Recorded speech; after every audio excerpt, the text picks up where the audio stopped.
All right, Shalom. First and foremost, as always, I like to give all praise, honor, and glory unto the Most High and His only begotten Son, call Halayim La Yahweh, Bahashem, Yahweh Shai, Bahashem, Rekak Kudash.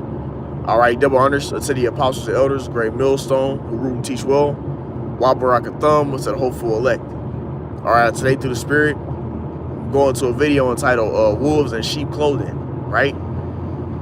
You see, I recently just watched one of the Elder Apostle Tahar's lessons, where he was showing Bishop Nathaniel being interviewed by some character. I didn't really get to watch much of the video. I stopped in the middle of while I was watching it.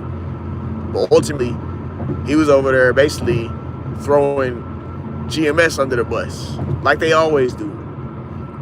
You see, saying a grape thing and boom, boom, boom. They say it's okay to grape women and all this. And then you have a lot of these camps that are going on these different platforms, and they're basically siding with the Black Panthers. They're siding with, oh yeah, they're basically picking choices on things that are outside of, like really, the ministry is not really, like the Lord is going to bring vengeance. The Lord is going to take Esau's kingdom down, but it's not based upon our merits or what we're not doing it. The Lord is going to do it. So you have a lot of camps that's pushing out a vibration of them actually taking down Esau, which is not going to be the case. Yahweh Shai is going to take down Esau's kingdom. He's going to plague it with the plagues, bring all this judgment. He's going to be the one to give man spiritual power to be delivered. The Lord is going to be the one to ultimately deliver us, not you having taken up arms and, you know, doing all this training and all that stuff. That's the vibration a lot of these camps are pushing out. And ultimately, it's going to lead to Esau quickly identifying them as like, see, these guys are terrorists. Look at these guys. They said all white people are this and that, and boom, they went on these platforms. So now they're gonna be the first targets. Really, we know we all are gonna eventually have to be you know, demonized. We're gonna all get demonized, get persecuted, but they're gonna bring unwanted persecution that's not based upon the truth in the ministry. It's gonna be based upon their own bullshit. Them just being unwise. That's why the scriptures say walk with wisdom towards them that are without. You see? I believe it's in Colossians 4 and 5. Because you gotta move with the wisdom, knowledge, and understanding. You just can't know all these scriptures and not apply them. You gotta actually be smart with it. You see?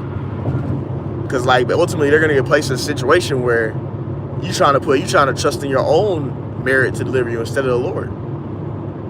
You see? Because the Lord said he was going to come through, but it has to go, you have to be forward in the Lord's will. You can't be coming in that type of spirit, man. You see? The spirit that we got to come in is the spirit of vengeance is of the Lord. You can't try and take up matters into your own hands, but a lot of camps are doing that. Like you have the ISUBK, they're doing that.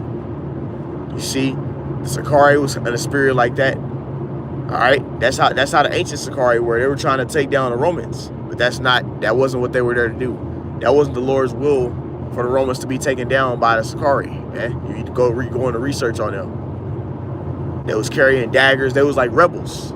You see, now the true believers are gonna be identified as that. You read about that in John 15. The servant is not greater than his Lord, for they have persecuted me, so shall they persecute you. So all true believers is going to happen. I'm talking about the true believers of Yahweh Shai. They're going to get demonized and persecuted, but it's going to be for righteousness' sake. It's going to be because you follow the true Lord. It's going to be because you actually not conforming to the ways of the world, not taking a mark, that Revelation 13 and 16. It's that device inside your hand or your forehead. You see? That's why you're going to get persecuted and demonized. Because you preach the right doctrine, the way it's written in the scriptures. You didn't divert the word. You just spoke it as it was written. You see? So that's going to lead to you being demonized. But you have a lot of guys, they're leading, they're ultimately pushing out a vibration of doing it early. You know, they're gonna ultimately, what you would say is 1 Peter, let me see, how does it go? 1 Peter, the 2nd chapter. When you read 1 Peter, the 2nd chapter, you know, it speaks on how, no, it's 1 Peter 4. let none of you suffer as an evildoer, right? As a murderer or a thief. But blessed is the man that suffereth for righteousness' sake. When you read in 1 Peter the 4th chapter. You see? Because you could suffer because you just be doing evil or doing mischief, or you could suffer because you're actually just being a true servant of the Lord. And that's what's getting ready to happen to a lot of the true believers. You see? The elect that the scriptures speak of, the remnant. You see? But a lot of camps are leading to them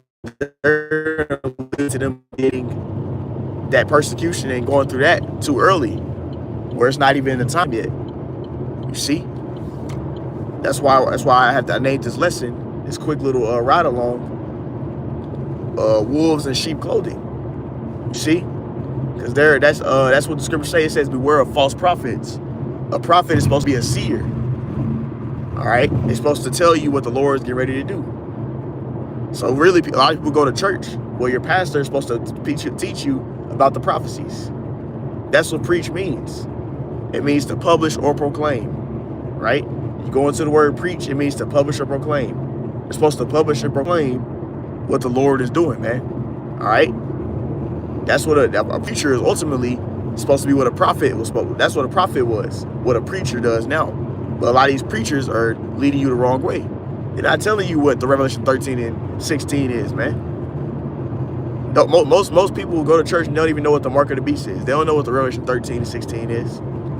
You see? They don't know about a great judgment before the Lord returns back. They don't know it's going to be chaos and the world is going to be at the Lord's going to basically plague this place again before he returns.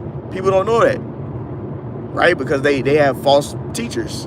They come to them like, yeah, I'm a pastor, I'm this, I'm that. And they're not really sincere. They don't have a pure intention, towards the believers.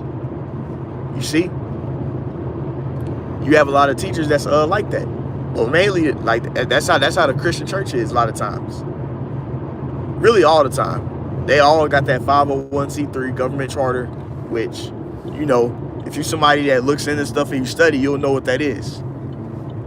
Ultimately, that funds them to help build the church and to get everything through with their building. They have a 501c3 government charter. And if you take that charter, you have to make your sermons and everything be a certain type of way, or they will not fund you with that money. So that's why a lot of the churches, it's all corrupt. And a lot of Israelite groups are corrupt as well, just like those churches. They have the 501c3, and they signed it under the banner of Islam, which really, if you're an Israelite, you're not Islamic. You see? But a lot of them are doing that so they can get funding to get that money. So now they changing up their doctrine, and they're being watched. And that's why you have a lot of Israelites going on these podcasts and stuff. And the podcasters are asking them very controversial questions that can lead to them being persecuted. The people that follow their camp getting persecuted or going through tribulation, right? You see? So they're leading the sheep to astray, man. So that scripture I was talking about, Matthew 7 and 15, beware of false prophets, which come to you in sheep's which come to you in sheep's clothing, but inwardly are ravening wolves, right? Inwardly they're malicious. They're trying to make money and they're trying to monetize and capitalize off of you, right? Or they're trying to just get worshipped. You see? But it's not about actually furthering the Lord, and it's not about actually serving the Lord. It's about them trying to serve themselves, right? So they trying to come up. So they using others for them to come up, so on and so forth. There's so many ulterior motives that's out here. But the thing is, you got